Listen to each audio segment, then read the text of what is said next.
Breaking: Iran claims U.S. bases in Qatar, Bahrain, Kuwait, and Iraq are abandoned. June 24, 2025. Tehran, Doha, Manama, Kuwait City, Baghdad.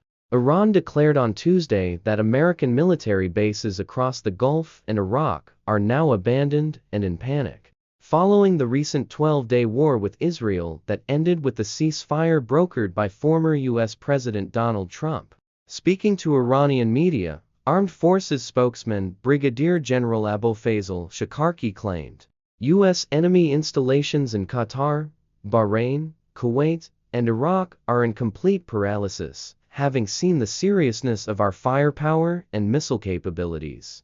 Escalatory rhetoric from Tehran. The statement comes after a series of Iranian missile strikes on Israeli military targets and heavy retaliatory airstrikes by Israel against key sites inside Iran. While no direct attacks on American bases have been reported, several U.S. installations in the region have reportedly raised their alert status. Iran's LLM TV aired footage on Tuesday claiming to show motionless U.S. bases across the Gulf, asserting that American forces had evacuated or pulled back to ships and secondary positions. U.S. dismisses Iran's claims as propaganda.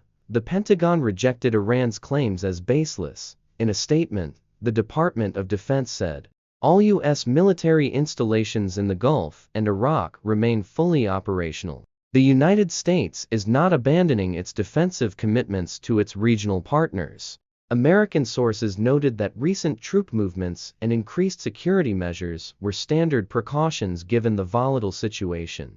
Message comes in wake of ceasefire. The remarks from Tehran come just one day after the announcement of a ceasefire between Iran and Israel, mediated indirectly by Trump. Analysts believe Iran is now seeking to demonstrate strategic strength beyond its direct conflict with Israel, positioning itself as a regional force capable of challenging both Tel Aviv and Washington. Domestic boost.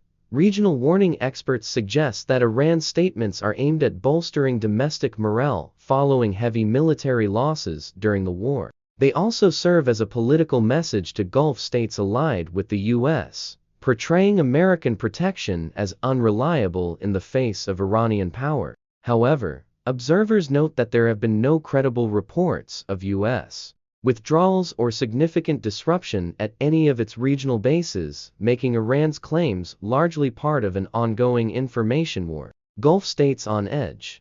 Meanwhile, diplomatic sources in Gulf capitals say their governments remain on high alert despite the ceasefire. While welcoming the halt in fighting, they are concerned that the fragile truce could collapse, dragging the broader region into conflict.